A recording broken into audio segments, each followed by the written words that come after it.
Good morning everyone. Screen दिख रहा है सबको?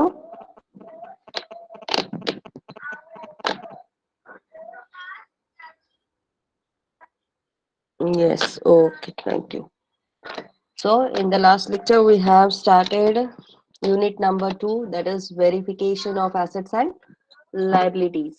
Okay, what do you mean by verification? According to Standard on Auditing 500, verification means to obtain and examine evidence in respect of an item of assets and liabilities only. Understand? Assets and liabilities से related जो भी evidence होता है उसको collect करना और examine करना मतलब होता है verification, which provides you the truth and confirmation about the assets and liabilities which are appeared in the balance sheet. Okay, उसके बाद definition बताया था verification का. According to Spicer and Pegler, it implies an inquiry into the value, into the ownership, title, existence and possession and the presence of any charge on the assets. Then object बताया था कि verification करने का objective क्या होता है, तो exist है कि नहीं एसेट्स ये फाइंड आउट करना, ओनरशिप है कि नहीं एसेट्स का क्लाइंट के नाम पे ये चेक करना, पजेस है कि नहीं वो एसेट कंपनी के पास, है ना, यूज में है कि नहीं, कंपनी के पास है कि नहीं, बराबर, तो वो चेक करना। देन कहीं किसी एसेट पे कोई क्लेम तो नहीं कर रहा है थर्ड पार्टी, ये देखना। उसका प्रॉपर रिकॉर्ड है कि नहीं एसेट्स का लायबिलिटीज का, ये चेक करना। प्रॉपर अमाउंट पे एसेट्स एंड लायबिलिटी रिकॉर्ड की गई है कि नहीं, ये देखना। ऑब्जेक्टिव होता है वेरिफिकेशन का। देन स्कोप देखा था वेरिफिकेशन का, लगभग सेम है scope just like objective. Existence, ठीक है, एसेट्स का एग्जिस्टेंस प्रॉपरली खुद जाके ऑडिटर चेक करेगा। देन वो जो एसेट कंपनी ने अपने बैलेंस शीट में दिखाई है वो बिजनेस के लिए है या पर्सनल यूज के लिए है, वो चेक करेगा। अथॉरिटी देखेगा कि किसके कहने पे एसेट परचेस किया हुआ है, किसके कहने पे लायबिलिटी रेज हुआ है कि नहीं, that will be check by the auditor. जो एसेट कंपनी ने दिखाई है उनके ओनरशिप में आती है कि नहीं आती है, या किसी से उधार लेके आए हैं, किसी से रेंट पे लिया हुआ है ना, क्योंकि अगर किसी से रेंट पे लिया हुआ एसेट है तो वो बैलेंस शीट में नहीं लिखना चाहिए, बराबर, समझ में आया? ये रूल हमने 11th-12th में पढ़ा हुआ है। If the asset is taken on the rent then it is not disclosed in the balance sheet, वो हम लोग बैलेंस शीट में नहीं दिखाते, सेपरेटली रिकॉर्ड करते हैं, बराबर। Then free from any charge है कि नहीं एसेट्स एंड लायबिलिटी, वो देखेंगे, वो स्कोप होता है। देन वैल्यूएशन का स्कोप होता है कि जो एसेट्स एंड लायबिलिटी वैल्यू की जाती है, मतलब कैलकुलेट की जाती है, वो प्रॉपरली है कि नहीं। देन डिस्क्लोजर भी देखना कि किस तरह से एसेट्स एंड लायबिलिटी डिस्क्लोज की गई है, according to rules and regulation की हुई है कि नहीं की हुई है, बराबर। देन एडवांटेजेस देखा हमने वेरिफिकेशन का कि क्या क्या एडवांटेजेस होता है, तो इसकी वजह से मैनिपुलेशन अवॉइड होता है ना। अगर कोई इम्प्रॉपर यूज कर रहा है एसेट्स का तो उसके अगेंस्ट हमें क्या मिलता है, गार्ड मिलता है, मतलब सेफ गार्ड सेफ गार्ड होता है हमारा asset. Then it also insures the proper recording, verification कर रहे हो तो इसका मतलब ये हमें शो करता है कि जो भी रिकॉर्ड है वो कैसा है, प्रॉपर है। देन प्रॉपर वैल्यू किया गया है एसेट्स एंड लायबिलिटी, ये पता चलता है, ये एडवांटेज मिलता है। And it gives you the true and fair view of the assets and liabilities, कि प्रॉपरली ट्रू एंड फेयर है जो भी एसेट्स एंड लायबिलिटी रिकॉर्ड की गई है बैलेंस शीट में, वो रिकॉर्ड सब क्या है, ट्रू एंड फेयर है। देन उसके बाद हमने डिस्कस किया था techniques of verification, inspection, observation, confirmation, याद है ना। इंस्पेक्शन एग्जामिन करना, ऑब्जर्वेशन मतलब ऑब्जर्व करना, the thing which is done by the other, उसको ऑब्जर्व करना। देन कंफर्मेशन लेना, that means to do the inquiry in the matter, okay, and get the written confirmation from the third party और outside party. Then उसके बाद distinguish discuss किया था हमने vouching and verification का, ओके, यहाँ तक हमने डिस्कस किया था। Now we are talking about the points to be considered, okay. Verification पढ़ा हमने कि वेरिफिकेशन क्या होता है, लेकिन वेरिफिकेशन करने के लिए ऐसे कौन से पॉइंट्स है जो ऑडिटर हमेशा अपने दिमाग में रखेगा, ध्यान में रखेगा वो वेरिफिकेशन करते समय, बराबर, जैसे वाउचिंग के टाइम पे लिखा था ना हमने, वाउचिंग के लिए कौन सा पॉइंट्स टू बी कंसीडर था, कौन से पॉइंट्स कंसीडर करते थे हम लोग वाउचिंग के लिए, याद है? याद है? वाउचिंग के लिए कौन से पॉइंट्स कंसीडर करते थे, बताओ? Date, name, yes, very good. और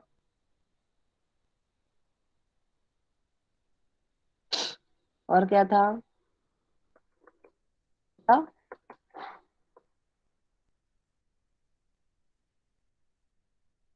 डेट, टाइम, हाँ, name of the client, okay. और बस इतना सही था? कितने सारे पॉइंट्स बताए थे, 15-16 पॉइंट्स बताए थे मैंने शायद से।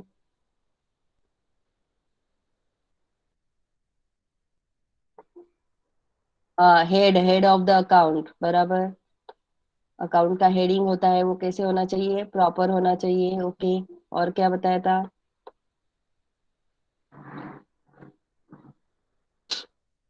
एक ही जन बता रहा है, बाकी सो रहे हैं क्या? सबको बताया था ना? वाउचिंग करते समय कौन से पॉइंट्स कंसीडर करते थे हम लोग? पढ़ाई कुछ करते नहीं हो, एक दिन थोड़ा सा लेट पीपीटी भेज दूंगी तो बोलते हो भेजा नहीं, भेजा नहीं, अभी तक भेजा नहीं आपने, ये दिया नहीं, वो दिया नहीं। अभी देखे भी आप लोगों ने क्या किया हुआ है? कौन सा तीर मारा? हाँ,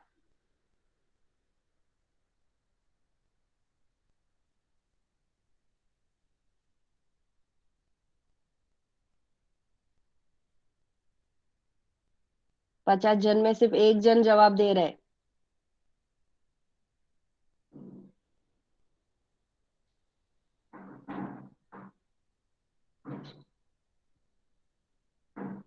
प्रॉपर डिस्क्लोजर, ओके।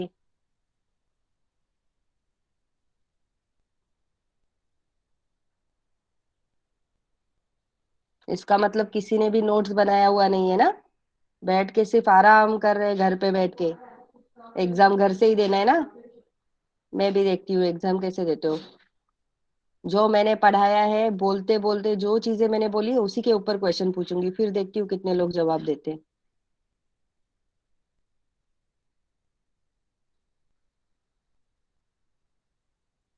फिर बाद में मुझे पूछो कि हम लोग फेल कैसे हो गए।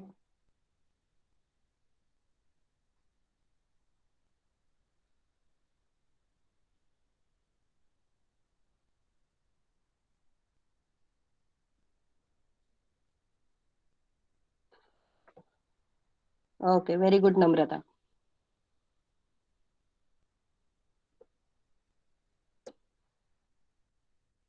Now verification, related to verification, कि वेरिफिकेशन के लिए कौन से पॉइंट्स आपको कंसिडर करने हैं। Existence, first point. Okay, already existence मैंने बता दिया है क्या होता है एग्जिस्टेंस। पोजेशन क्या होता है वो बता दिया, possession. Third one same same similar point है। काउचिंग के लिए भी बताया था मैंने कि कितना सिंपल तरीके से आप याद रख सकते हो, लेकिन किसी ने भी ध्यान नहीं दिया। चार्ज और lien. Fifth, record. Sixth, audit report. Seventh,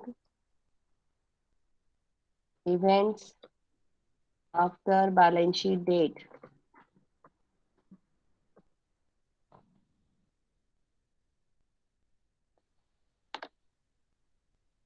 समझा? So these are the points which to be considered, basically which to be considered for the verification of the assets and liabilities. Mostly assets के लिए ये points होते हैं, क्योंकि liability में existence, possession, ownership नहीं होता है।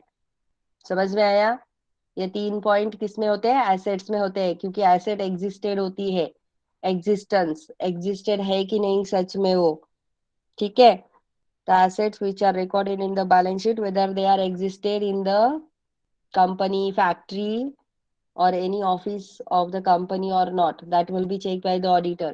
Then possession, जो asset दिखाया हुआ है, whether that assets are possessed by the company or not, बराबर, तो उनके possession में होना चाहिए वो। asset existed है, बराबर, तो इसका मतलब possession में भी होना चाहिए। समझा?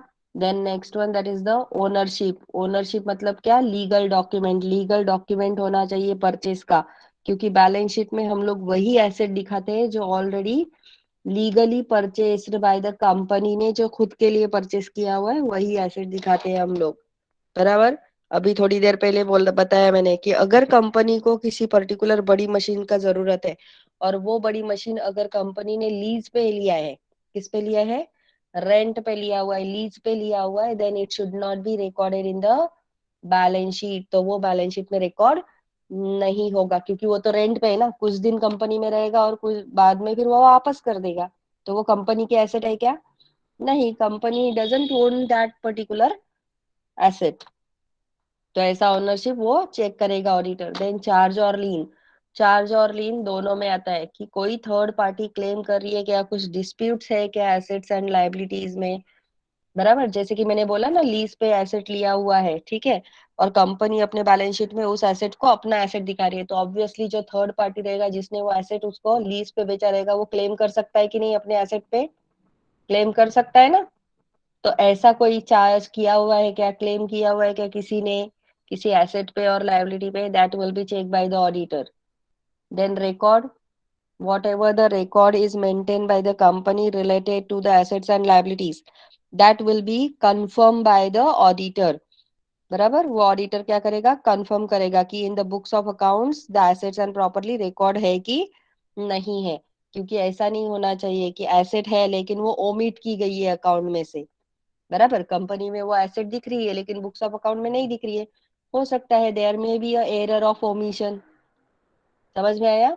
एरर ऑफ ओमिशन हो सकता है रिकॉर्ड में। याद आया? एरर ऑफ ओमिशन किसी एसेट्स का और लाइबिलिटी का हो सकता है omission, so that will be check by the auditor। Then audit report। Okay, so here also for the verification purpose the auditor will give the report under the CARO 2016 के अंदर वो अपना रिपोर्ट बना के देगा। बराबर? whether the verification has been conducted by the management or not। Management ने verification procedure technique conduct करवाया है कि नहीं करवाया है। बराबर? क्योंकि जो भी फिक्स एसेट्स है, स्टॉक वगैरह है, इन सब का फिजिकल वेरिफिकेशन होना जरूरी होता है। इन्वेंट्री का जरूरी है, स्टॉक का जरूरी है ना फिजिकल वेरिफिकेशन। कुछ आइटम्स ऐसे होते हैं जिनका फिजिकल वेरिफिकेशन होना बहुत जरूरी होता है। तो वो करवाया है कि नहीं करवाया है, that will be check by the auditor under this particular report. Understand? मतलब इस चीज के बारे में ऑडिटर अपना रिपोर्ट देगा अंडर कैरो 2016 में। And last one that is the events after balance sheet date. Events after balance sheet date है। देखो, इसका मतलब आपकी कंपनी का बैलेंस शीट बन के रेडी हो चुका है। बराबर? बैलेंस शीट बन के रेडी हो चुका है एंड उसके बाद अगर कोई इवेंट होता है, उसके बाद अगर कोई ट्रांजैक्शन इनकर्ड होता है, बराबर, बैलेंस शीट बन जाने के बाद अगर कोई ट्रांजैक्शन इनकर्ड होता है तो ऑडिटर ये चेक करेगा कि जो ट्रांजैक्शन इनकर्ड हो रहा है उसका कोई इफेक्ट हो रहा है क्या बैलेंस शीट में, जो ऑलरेडी बन चुकी है। दोनों का एक दूसरे से कोई कनेक्शन है क्या, are they related with each other, है ना, उसका इफेक्ट हो रहा है कि नहीं हो रहा है बैलेंस शीट में। That is going to be check by the auditor. वो फाइंड आउट करेगा कि ऐसा कोई आइटम है क्या जिसकी वजह से हमारी बैलेंस शीट अफेक्ट हो सकती है। Got it? समझ में आया? For example bad debts recovery. देखो, आपका बैलेंस शीट तो है, बैलेंस शीट में दिखाई दे रहा है, बराबर, प्रॉफिट एंड लॉस में दिखाई दे रहा है कि बैड डेब्ट्स है। तो जो हमने डेटर में से क्या किया रहेगा, डेटर में ऐड किया रहेगा ना, क्योंकि वो हमें मिलने वाला है। बराबर? वो हमें क्या करने मिलने मिलने वाला है, reserve for bad debts less करेंगे, लेस आरडीडी, सॉरी लेस करेंगे बैड डेब्ट्स, बैड डेब्ट्स भी हम लोग क्या करेंगे, लेस करेंगे। तो बैड डेब्ट्स लेस किया हुआ है, इसका मतलब अभी तक मिला नहीं है, बट हमारे चांसेस होते हैं ना रिकवरी होने का। तो आप बैलेंस शीट क्लोज कर देते हो और फिर क्लोज होने के बाद 31st के बाद अगर आपको वो रिकवरी हो रहा है, बराबर, तो वो बैलेंस तो कौन से ईयर का है फिर, लास्ट ईयर का है ना। So it can be, maybe it can be effect on the particular balance sheet or not. That is depend on the situation कि situation कैसा है, आपका रिकवरी कब हुआ है, उसके बेस पे डिपेंड होता है कि वो बैलेंस शीट पे अफेक्ट कर रहा है कि नहीं कर रहा है। बराबर? इस तरह के कुछ ऐसे ट्रांजैक्शंस होते हैं जो अफेक्ट कर सकते हैं। Got it? Any doubt in this? Points to be considered for the verification.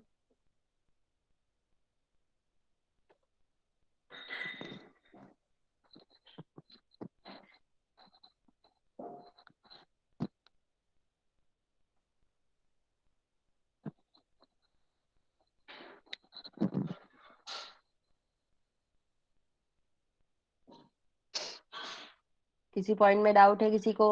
Same points है, एग्जिस्टेंस, पोजीशन, जो सिर्फ ये लास्ट वाला पॉइंट है दो, वो सिर्फ आपको अच्छे से याद रखना पड़ेगा। Audit report and events after balance sheet date. तो ये सारे पॉइंट्स ऑडिटर क्या करेगा, यूज करेगा while doing the verification of the assets. Understand? समझ में आया? जैसे कि वेरिफिकेशन ऑफ फिक्स एसेट, जितनी भी फिक्स एसेट्स रहेंगी उन for that purpose verification of fix assets करने के लिए ऑडिटर ये सारे पॉइंट्स को क्या करेगा, कंसीडर करेगा। बराबर? फिक्स एसेट्स को, when we are talking fixed assets, then how the auditor is going to verify? Proper record check करेगा फिक्स एसेट्स का प्रॉपर रिकॉर्ड है कि नहीं। देन फिक्स एसेट्स के जो भी अकाउंट्स रहेंगे उसका ओपनिंग, फिक्स एसेट का हम लोग अकाउंट बनाते हैं ना, फिक्स एसेट्स अकाउंट, यस और नो? तो फिक्स एसेट्स अकाउंट का जो भी बैलेंस रहेगा, opening balance, closing balance, that will be check by the auditor. Then acquisition check करेगा। एक्विजिशन चेक करेगा मतलब क्या है? एक्विजिशन मतलब क्या? एक्वायर्ड, परचेस, है ना? कोई नया फिक्स एसेट परचेस किया हुआ है क्या, एक्वायर किया हुआ है क्या, that will be check by the auditor, acquisition. बराबर? अभी परचेस किया हुआ है तो ऑब्वियसली क्या रहेगा, परचेस ऑर्डर रहेगा, इनवॉइस रहेगा, है कि नहीं? So that will be check by the auditor. Then self constructed asset, self constructed अभी फिक्स एसेट है, ठीक है? फिक्स एसेट है, अगर मैं बात करती हूँ बिल्डिंग का, कंस्ट्रक्शन तो बिल्डिंग में होता है ना, तो अगर कंपनी ने अपनी खुद की बिल्डिंग बनाई हुई है, फैक्ट्री बनाई हुई है, तो उसमें कंस्ट्रक्शन किया रहेगा। तो कंपनी ने खुद कंस्ट्रक्शन करवाया है या कॉन्ट्रैक्ट पे करवाया हुआ है ना? अलग अलग होता है। तो कंपनी अगर खुद करवाती है, सेल्फ कंस्ट्रक्टेड करवाती है, बराबर, then it will be verified by the auditor on the basis of what? On the basis of contractor bills. जो भी जिसको भी कॉन्ट्रैक्ट दिया रहेगा उस कॉन्ट्रैक्टर ने बिल दिया रहेगा फिर, है ना, कि इतना इतना बिल है, सीमेंट इतना यूज हुआ, रेती इतना यूज हुआ, है कि नहीं, ब्रिक्स इतने यूज हुए, सबका बिल दिया रहेगा time to time. So that bills are going to be check by the auditor. उसके साथ साथ जो भी ऑर्डर दिया रहेगा कंपनी ने पर्टिकुलर कॉन्ट्रैक्टर को, वो ऑर्डर, वर्क ऑर्डर, कि वर्क कैसा होना चाहिए, मैप वगैरह रहेगा, वो सारी चीजें यहाँ पे ऑडिटर क्या करेगा, चेक करेगा सेल्फ कंस्ट्रक्टेड एसेट में। समझा? यहाँ 4 पॉइंट में डाउट है किसी को? प्रॉपर रिकॉर्ड, एक एक लाइन में ही आंसर है। Proper record, opening balance, acquisition मतलब परचेस करना, तो कोई नया एसेट तो परचेस किया हुआ है कि नहीं किया हुआ है, that will be check by the auditor. Self constructed asset है तो बिल्स वगैरह जो रहेंगे उसके बेस पे वो चेक करेगा contractor bill and contractor agreement के साथ। बराबर? उनका भी एग्रीमेंट होता है। Then fix assets written off, क्या होता है, कभी कभी फिक्स एसेट्स को रिटर्न ऑफ किया जाता है, राइट ऑफ किया जाता है। बराबर? So whenever the fix assets are write off, mostly तो होता नहीं है, कभी कभी होता है। तो फिक्स एसेट्स अगर राइट ऑफ हो गई है तो ऑडिटर को अगर ये ट्रांजेक्शन वहां पे मिलता है तो ऑडिटर इसको क्या करेगा, वेरीफाई करेगा। बराबर? एंश्योर करवाएगा कि सच में वो राइट ऑफ हुई है कि नहीं। बराबर? राइट ऑफ होती है मतलब क्या होता है, वो पर्टिकुलर एसेट्स को हटाया जाता है बैलेंस शीट में से।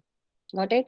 तो अगर वो राइट ऑफ हो गई है तो ऑडिटर देखेगा, अरे ये एसेट तो राइट ऑफ हो गई है लेकिन फिर भी बैलेंस शीट में दिखाई दे रही है, मतलब कुछ तो गड़बड़ है कि नहीं? समझ में आया? तो इस तरह से ऑडिटर राइट ऑफ का ट्रांजैक्शन चेक करेगा related to the fix asset. Then next one, that is the authority. I told you, for the purchase of asset, for the sale of assets, है कि नहीं? बराबर? We need a authority. कोई भी accountant या कोई भी एम्प्लॉय जो कंपनी में काम कर रहा है वो ऐसा नहीं बोल सकता कि एसेट बेच दो, ये एसेट खरीद के लाओ, है ना? एक पर्टिकुलर रिस्पॉन्सिबल अथॉरिटी होता है, मैनेजमेंट मेंबर होता है, टॉप अथॉरिटी रहती है, वही ऑर्डर कर सकती है। यस और no? So auditor will check in case of sale of asset and purchase of asset whether there is a authorized person, um, authorized person is there or not for the particular transaction. So that will be checked by the auditor. बराबर. Then next one, proper proper procedure when we are talking about the proper procedure होता है तब, तो जो भी अगर asset क्या होती है ओमिट की जाती है या फिर मेंशन नहीं किया जाता है कि नहीं, तो अगर ऐसी कोई एसेट ओमिट की गई है, ठीक है, एसेट अगर कोई ओमिट की गई है तो उसके लिए क्या प्रोसीजर है कि नहीं, गॉट इट। सो क्या प्रोसीजर है, क्यों ओमिट हुआ है, किस लिए हुआ है, कैसा रीजन है, क्या है, तो वो प्रोसीजर ऑडिटर यहाँ पे क्या करेगा, फॉलो करेगा to find out the omission transaction. जो ओमिशन ट्रांजैक्शन हुआ है वो क्यों हुआ है, किस लिए हुआ है, कैसे हुआ है, बराबर, who was the responsible for that. So that proper procedure will be followed by the auditor for ascertaining the omission. समझ में आया, प्रॉपर प्रोसीजर ओमिशन ट्रांजैक्शन है तो हाँ, whether the manipulation is been done or not, that will also check by the auditor. Same, उसके लिए भी वही चेक करेगा। वेरिफिकेशन का मतलब ही वही है ना कि वो जो भी मैनिपुलेशन हो रहा है, वो मिस एप्रोप्रिएशन हो रहा है, वो उसको चेक करेगा। ठीक है, जो ओमिशन दिख रहा है वो मे भी हो सकता है मैनिपुलेशन हो उनका, उन्होंने मैनिपुलेशन करने के लिए उसको ओमिट किया रहेगा, है कि नहीं। So that will be check by the auditor with the proper procedure. Then ownership, already बता चुकी हूँ मैं ओनरशिप बहुत बार आप लोगों को कि ओनरशिप क्या होता है, क्या होता है ओनरशिप। यस, क्या बताया मैंने ओनरशिप में अभी तक,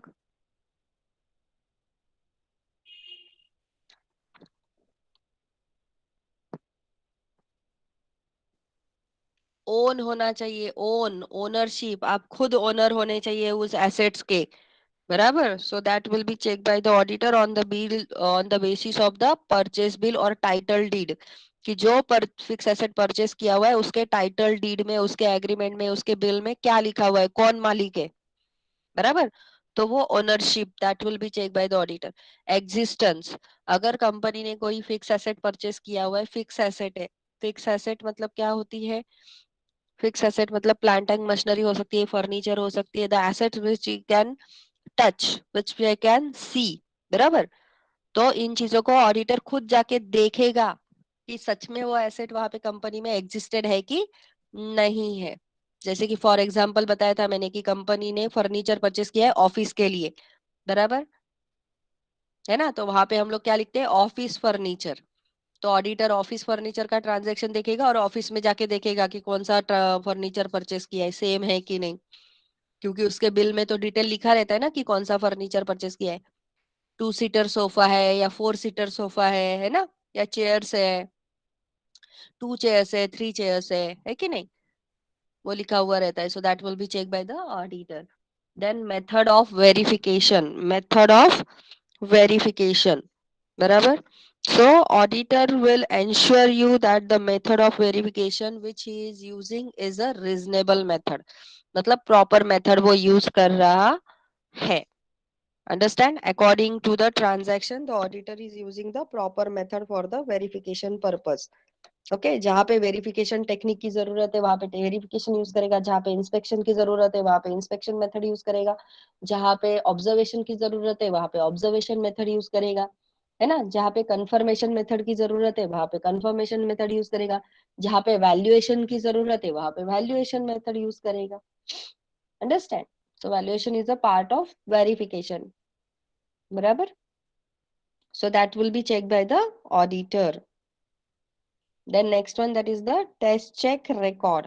टेस्ट चेक रिकॉर्ड में क्या होता है कि ऑडिटर क्या करेगा, बुक्स ऑफ रिकॉर्ड जो होते हैं फिक्स एसेट्स के, that are going to be check with the physical report, जो फिजिकल वेरिफिकेशन का रिपोर्ट रहेगा, ठीक है, उसके साथ ये बुक्स ऑफ रिकॉर्ड चेक करेगा फिक्स एसेट का, बराबर। And he will find out the difference in between the both, दोनों के बीच में क्या डिफरेंस है, अगर कोई डिफरेंस आता है तो वो उसको प्रॉपरली हैंडल करेगा, ठीक है।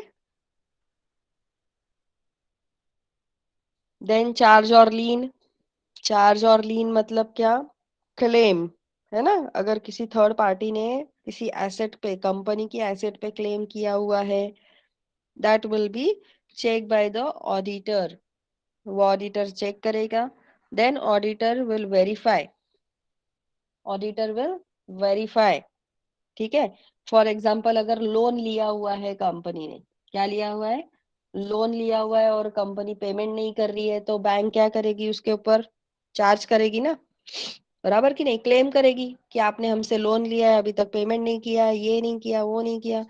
तो उससे रिलेटेड फिर ऑडिटर क्या करेगा, लोन एग्रीमेंट चेक करेगा, रजिस्टर चेक करेगा, है ना, लोन रजिस्टर रहेगा, इंटरेस्ट रजिस्टर रहेगा, या इंटरेस्ट का रिकॉर्ड रहेगा, वो चेक करेगा, है कि नहीं। बोर्ड रिजोल्यूशन चेक करेगा, शेयर होल्डर्स के रिजोल्यूशन चेक करेगा कि मीटिंग में उन्होंने क्या क्या डिस्कशन किया हुआ है, बराबर। क्योंकि लोन लिया है तो ऑब्वियसली मीटिंग में तो डिस्कस हुआ रहेगा ना कभी तो, कि लोन लेना है करके, बराबर। लोन के लिए प्रोसीजर देना पड़ता है, प्रिस्क्राइब फी देनी पड़ती है पहले, तो ऐसा कोई प्रिस्क्राइब फीस पेड किया है क्या। तो ये सारी चीजें चार्ज और लीन के लिए ऑडिटर क्या करेगा, चेक करेगा। तो इससे पता चल जाएगा कि थर्ड पार्टी ने क्लेम किया हुआ सही है या गलत है, बराबर। And last one, that is the audit report. जो ऑडिट रिपोर्ट अभी जस्ट थोड़ी देर पहले मैंने आपको बताया, अकॉर्डिंग टू कैरो 2016, ऑडिटर क्या करेगा, ये रिपोर्ट मेंशन करेगा related with the physical verification of the assets and liabilities, बराबर। if there is any difference in between the books of record and physical verification, then that will be mentioned in the audit report by the auditor. So these are the points which are used or considered by the auditor, okay, for the verification of fixed assets overall. fixed assets के लिए auditor क्या करेगा, ये सारे points check करेगा। Got it. Read करो point सारे। Any doubt in any point, कौन से पॉइंट में डाउट है।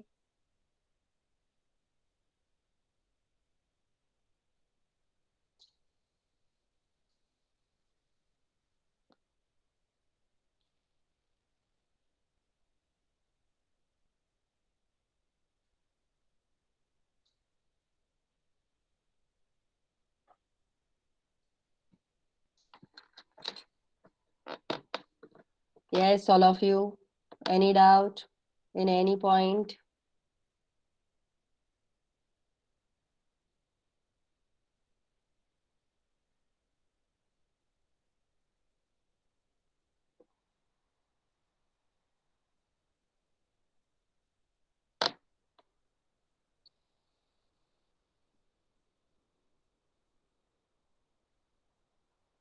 No doubt?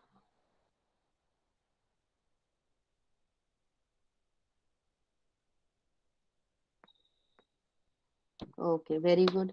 अगर समझ में आया है तो देखो, अभी प्लांट एंड मशीनरी, सबको पता है कि प्लांट एंड मशीनरी क्या होता है। यस और no, plant and machinery, you all of you know that. ऐसा कोई है जिसको पता नहीं है कि plant and machinery fix assets होती है।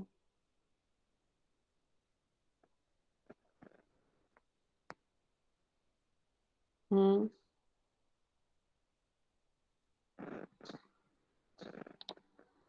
तो उसके लिए ऑडिटर क्या चेक करेगा, अगर आपको पूछा जाता है कि how would you verify the plant and machinery as a auditor, how would you verify the plant and machinery, then auditor वो प्लांट एंड मशीनरी को वेरीफाई करने के लिए क्या क्या पॉइंट यूज करेगा।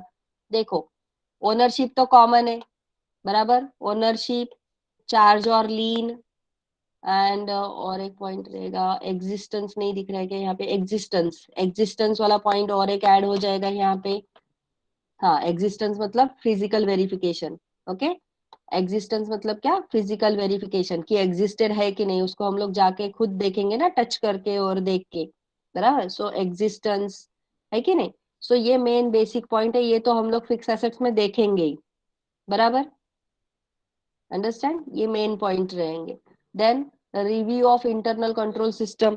सो ऑडिटर विल सी कि जो पर्टिकुलर फिक्स एसेट्स की हम लोग बात कर रहे हैं, that is the plant and machinery fix asset है। तो ये प्लांट एंड मशीनरी को किस तरह से कंट्रोल किया जाता है, प्लांट एंड मशीनरी के ट्रांजैक्शन को किस तरह से कंट्रोल में रखती है ट्रांजैक्शंस को company, that will be check by the auditor. And what is the internal control system for that particular, understand. So internal control system मतलब क्या बताया था मैंने, याद है तुम लोगों को, फिर से बता रही हूँ। सेमेस्टर 2 में हमने बहुत बार देखा है इंटरनल कंट्रोल सिस्टम, बराबर। जब कभी भी अगर आपका बिजनेस है, आप टॉप अथॉरिटी हो, तो ऐसा जरूरी नहीं है कि आपके मन में आएगा तो ऐसे ही मनमानी करोगे, जितना चाहे उतना मशीनरी परचेस करोगे, जब चाहे उसे परचेस करोगे, जब चाहे सोल्ड कर दोगे, ऐसा करोगे क्या? नहीं ना, बराबर। कंट्रोल रखोगे ना ट्रांजैक्शन पे, जो भी ट्रांजैक्शन आपको करना है। जो भी प्लांट एंड, हाँ, जो भी प्लांट एंड मशीनरी को आप यूज कर रहे हो। इसका माइक ऑन हो गया।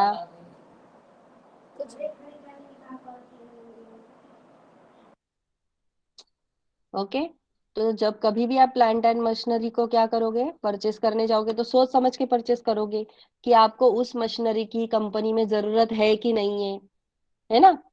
पहले उसका पर्पस देखोगे कि वो पर्पस आपकी कंपनी में आने के बाद मशीनरी का फुलफिल होगा कि नहीं, यस और no, whether it is useful for the business और नॉट।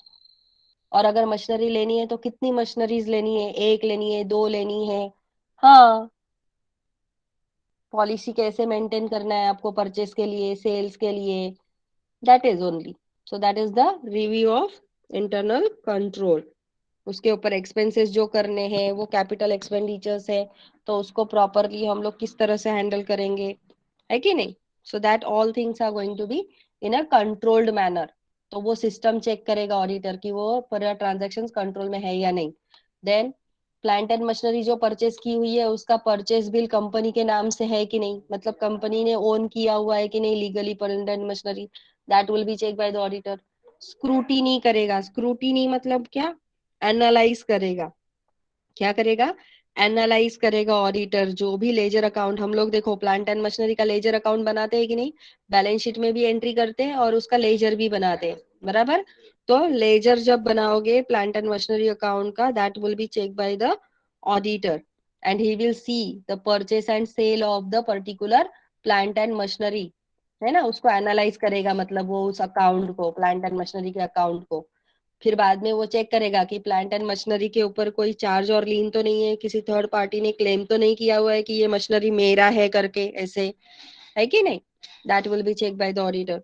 देन प्लांट रजिस्टर, जो भी ऑडिटर क्या करेगा, प्लांट एंड मशीनरी चेक करने के लिए आएगा transactions, so he will register, जो भी प्लांट के लिए रजिस्टर बनाया रहेगा, वो रजिस्टर क्या करेगा, चेक करेगा प्लांट एंड मशीनरी। हर चीज के लिए बताए, कुछ कुछ स्पेशल चीजें ऐसे होती है जिनके लिए रजिस्टर मेंटेन किया जाता है। तो यहाँ पे ये जो प्लांट रजिस्टर है, ये plant register plant and machinery, जितनी भी प्लांट एंड मशीनरी होंगी उसका पूरा डिटेल ये रजिस्टर में मेंशन किया हुआ रहेगा, बराबर। अगर किसी कंपनी ने ये रजिस्टर नहीं बनाया हुआ है, ऑडिटर ने देखा कि प्लांट एंड मशीनरी का रजिस्टर तो बनाया हुआ नहीं है, तो वो क्या करेगा, सजेस्ट करेगा कि आप क्या करो, एक रजिस्टर बनाओ प्लांट के लिए। समझ में आया, got it. So that will be checked by the auditor and he will suggest related with the preparation of fixed asset register या plant and machinery register के लिए, बराबर। समझ में आया, यहाँ तक डाउट है, पांचवें पॉइंट तक, फिफ्थ पॉइंट तक डाउट है किसी को?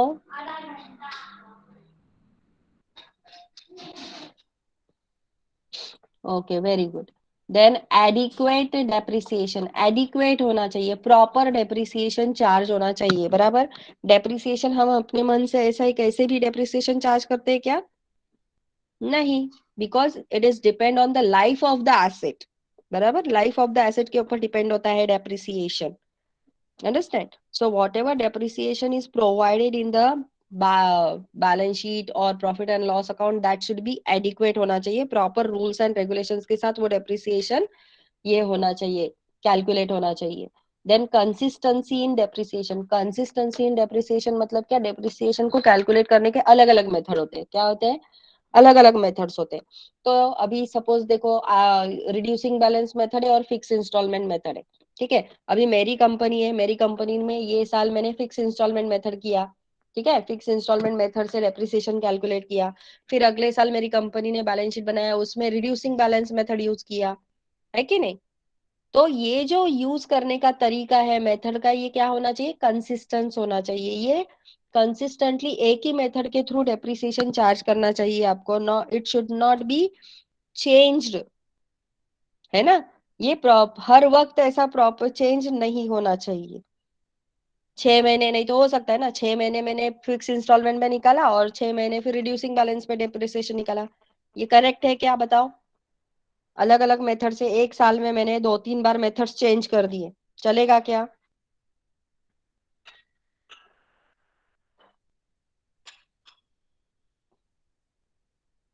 चलेगा क्या? ऐसा मेथड चेंज करेंगे हम लोग बार बार तो नहीं चलेगा। तो वहां पे क्या होना चाहिए? एक तरह का कंसिस्टेंसी होना चाहिए। अगर आप फिक्स इंस्टॉलमेंट मेथड यूज कर रहे हो तो कंटिन्यूअसली एटलीस्ट 1-2 ईयर्स आपको वही मेथड यूज करना चाहिए।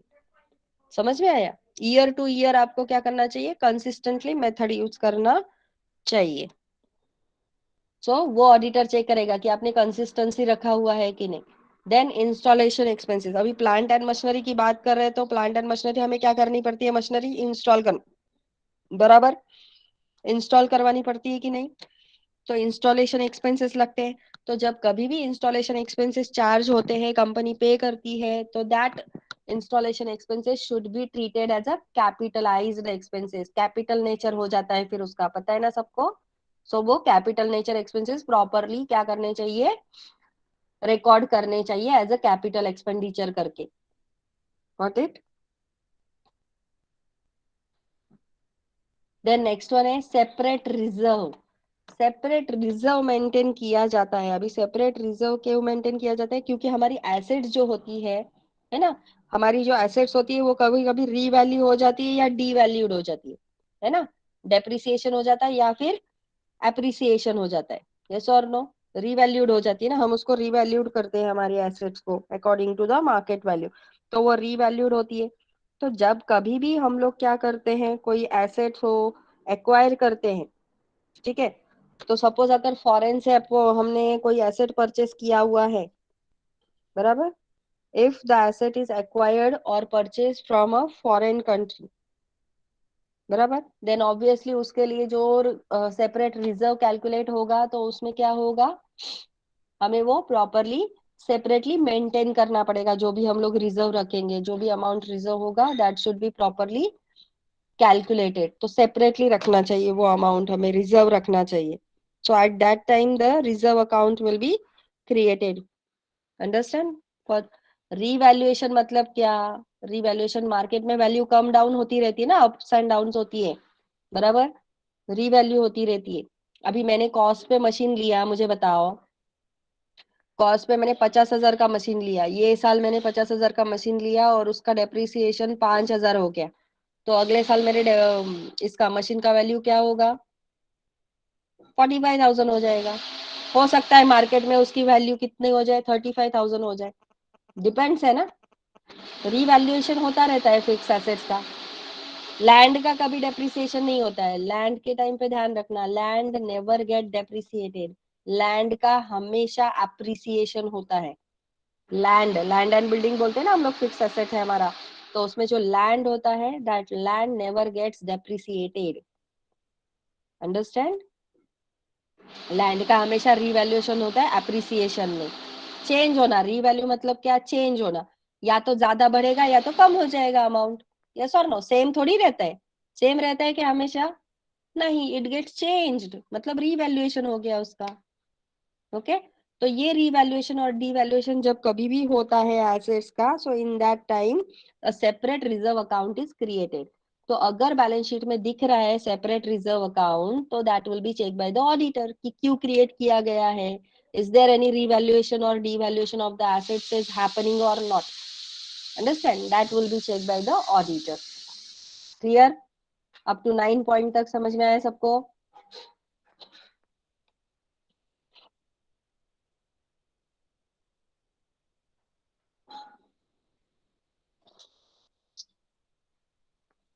Okay. Machinery on hire, hire पे लिया हुआ है, मतलब क्या लिया हुआ है, just for the hire purchase पे लिया हुआ है। तो मशीनरी जब कभी भी हायर परचेस बिजनेस पे लिया जाता है, हायर बेसिस पे लिया जाता है, then it should not be on the balance sheet, then it should not be recorded in the balance sheet. उसको बैलेंस शीट में रिकॉर्ड नहीं किया जाता। बैलेंस शीट में आप कब रिकॉर्ड कर सकते हो, जब आप लीगली उसे परचेस करोगे। बेटा रीवैल्यू मतलब अप वैल्यू होगा, डिवैल्यूएशन मतलब कम होगा, ऐसा दिया हुआ है। या तो अप होगा या तो डाउन होगा ना वैल्यू। रीवैल्यू मतलब चेंज होगा, वही मतलब हुआ रीवैल्यू। जब मैं बोलती हूँ कि assets are revalued, assets are revalued मतलब या तो इंक्रीज हुआ रहेगा या तो डिक्रीज हुआ रहेगा। और डी वैल्यू बोल रही हूँ तो इसका मतलब वो डेप्रिसिएटेड हुआ रहेगा, उसका अमाउंट कम हुआ रहेगा clearly. Okay. Machinery on hire purchase basis, machinery on hire purchase basis पे अगर लिया हुआ है, then also it should not be recorded in the balance sheet as a asset करके उसको नहीं दिखा सकते, बराबर।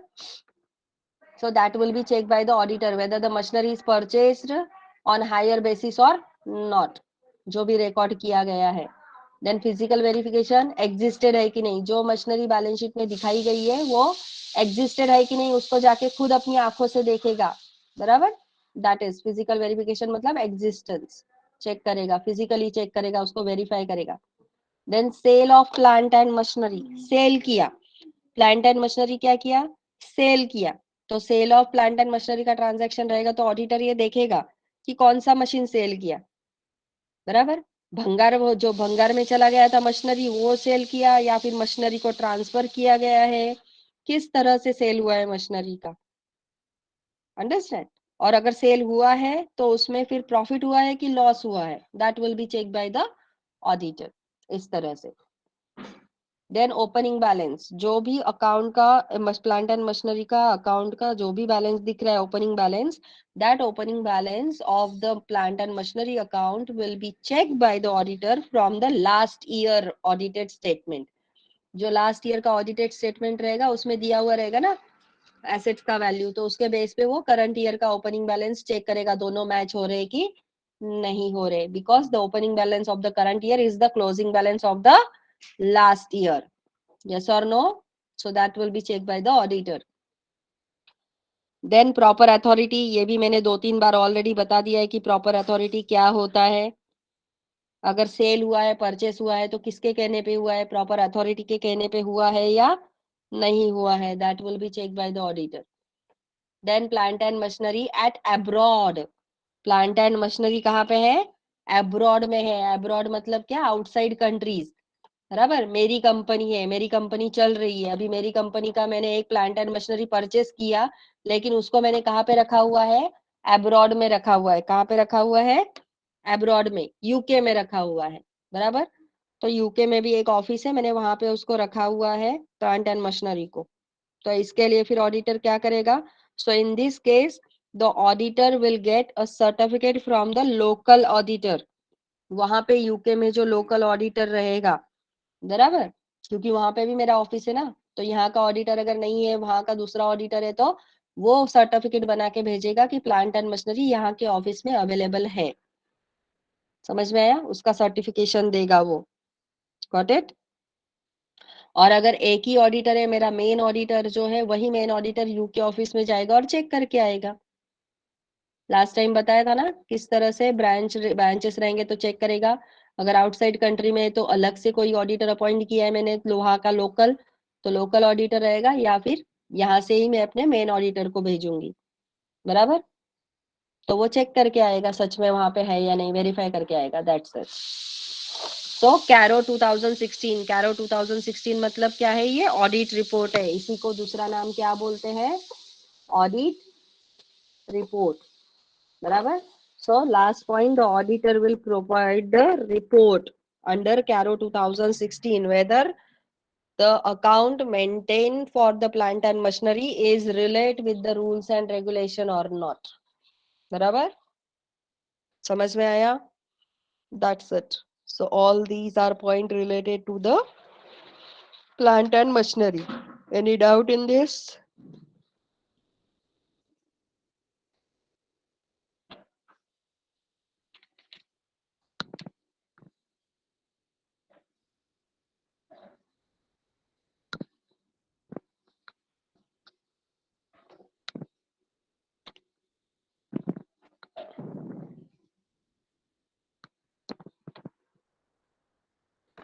Any doubt in any point?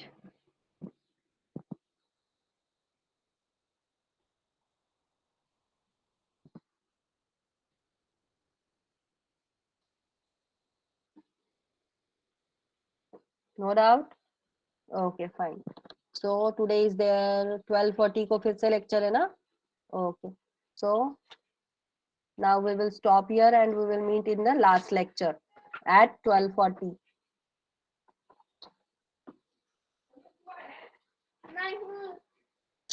Okay? Okay. किसी को कुछ पूछना है? फॉर्म फिल किया सबने?